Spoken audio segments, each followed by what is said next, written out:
are you doing today? My name is Mary and this is Happily Ever Esch, and today I am sharing with you my end of 2017 book haul.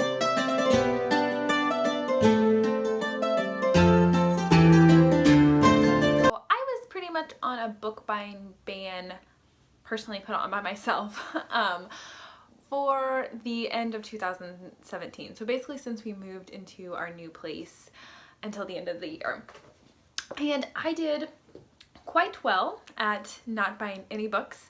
And then November hit and it was a crazy, kind of stressful month for me. And so I caved and I bought some books.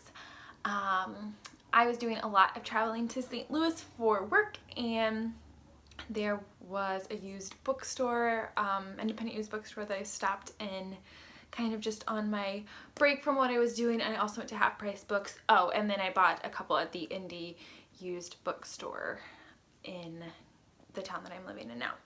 So I did quite a bit of book buying for me considering. So let's just hop on in. I'm still pretty proud of myself that I managed to only buy this many books after my ban, and I continue to try and keep that into the new year, but we'll see.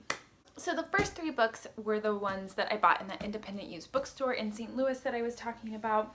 And the first one of those being Little House in the Big Woods by Laura Ingalls Wilder. I have already read this book this year, and I'm so glad that I did. It was such a joy to read, but I had been kind of itching to reread these books, and I had the second in the series but not the first, and I saw this one for $4. It had a beautiful little inscription in there, and these were the copies of books that I read growing up, and so I knew these were the ones that I wanted to collect. And I loved used books. I love books that have been read. I love books, you know, with inscriptions on the inside. And so this was just perfect. This follows Laura and her family who live in the big woods in Wisconsin, and they're just very sweet, and I have so many beautiful nostalgic feelings tied to these stories from my childhood. These were my favorite books, and I also really loved the picture books when I was too little to read chapter books, and a lot of the picture books take inspiration from the chapters in especially this book, but in all of the stories that Laura wrote. So yeah, this was a delight to read, and I'm excited to continue on with my reread in the new year. Next, I picked up another middle grade, and that is Beyonders, A World Without Heroes by Brandon Mull. This is a middle grade fantasy series. I really don't know anything about it, but I think there's very much an adventure story tied into it, and I've heard really great things about Brandon Mull as an author, and that he writes wonderful fantasy. I'll read you the little blurb on the back. It's super short. It says, "By reading these words, you have nominated yourself to recover the key word. Move swiftly. The knowledge you now possess marks you for prompt execution. The first syllable is A." So it just sounds like it's going to be a lot of fun, and it sounds very reminiscent of a lot of adventure stories that I read as a child, and so I don't know, I think this is going to be great. And like I said, only heard positive things about Brandon Mull, and like, look at this guy, he looks very fierce. So excited to read this one. And then next I have one of the Penguin 20th Century Classics with the beautiful blue spine, and I love these editions. And the one that I picked up was The Octopus by Frank Norris. I had never heard of this book until going into the used bookstore and seeing it there. And if I'm going to be honest with you, I had gone into the used bookstore once before just to browse and didn't buy anything because I was, you know, on my band, I wasn't doing it. And then I just kept thinking about this book and how much I love this copy, and it was only $9. And I just went back the next time I was in St. Louis and bought it because my self-control was at its limits. This is about the battle in the 1880s against the farmers and the Southern Pacific Railroad. It sounds like some pretty intense historical fiction. It says we're kind of taking a look at the farmers who are very hardworking, self-reliant, kind of versus this monopolistic and very greedy railroad. But it says that Norris kind of paints no heroes here. He just really kind of captures truth, and I don't know, it sounded really good. I'm really into just kind of classic pieces of Americana, and that's what this book sounds like it's gonna be.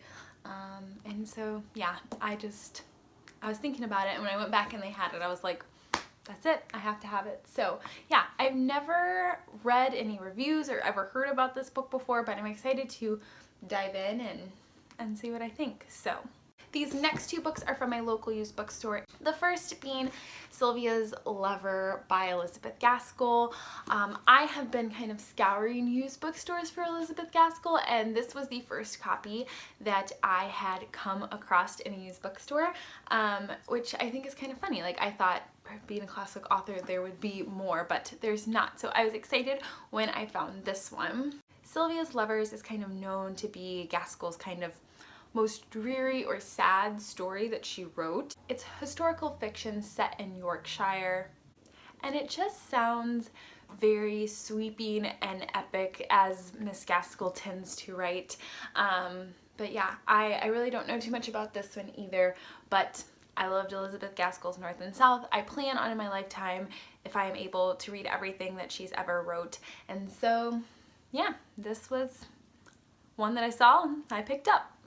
Next, I picked up another one of the beautiful Penguin 20th century classics, and that is The Old Wives' Tale by Arnold Bennett. Another classic that I really haven't heard too much about, but H.G. Wells really was enamored with the story. It says on the back it's about two sisters and kind of just really looking at their lives. A quote from the writer John Wayne says it is one of the most successful attempts, if not the most successful, to rival in English the achievement of the French realist novel. It is one of the most complete and satisfying novels of English provincial life, and it is a standing proof that a writer of the male sex can write with real perception about the imaginative and emotional lives of women.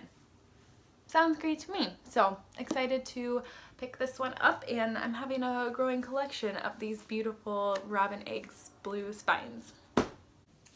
And then the last three books I picked up at Half Price Books, another trip that I took when I was in St. Louis for work. And the first book that I picked up is Madam Will You Talk by Mary Stuart. Mary Stuart wrote in the mid-1900s, and she wrote fantasy and then mysteries. So she was kind of broad range of writings there, but I've heard really good things about her mystery. She's been compared to Daphne du Maurier and kind of the intrigue that she creates and mystery with her character. Our protagonist Charity kind of becomes involved in an attempted murder, and the suspect is someone that she becomes very enamored with. So it just sounds fun. I love these editions of Mary Stuart's work, so it's pretty lovely, and so if I like this one, I'll continue to collect her work and these editions.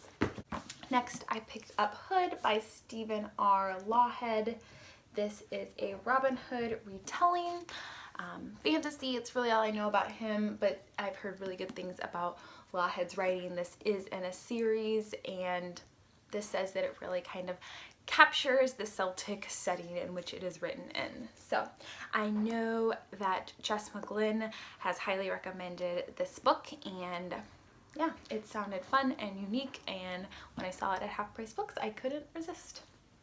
And then last but certainly not least, I picked up another copy of East of Eden by John Steinbeck. I have an old used copy that I picked up at a used bookstore for a couple bucks, but the dust jacket's kind of falling apart, and it's a pretty old edition of the book, and so when I saw this for not very expensive, I thought that I would rather read this because it is quite a chunk, and I don't know, I just felt more comfortable about taking notes and writing in this book than I did in the really old edition, which is kind of funny, but I don't know, that's just what I thought. But I love these editions of Steinbeck's work. I also have The Grapes of Wrath in this edition, and I plan on reading East of Eden in 2018, so I wanted to have a nice floppy edition to carry around in my purse and just to batter up and love.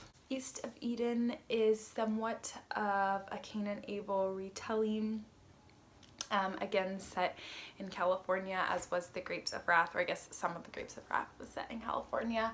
And yeah, I just think that it's going to be full of Steinbeck themes, and this is considered his greatest work. So I'm excited to read this next year. This is a big goal of mine, and yeah, it'll be great.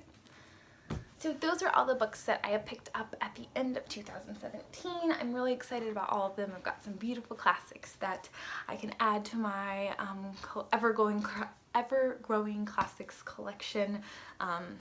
There's just something about having used classics on my shelves that makes me excited, just to see all the stories that have been enjoyed for so long and to know that I'm going to someday get to enjoy them too.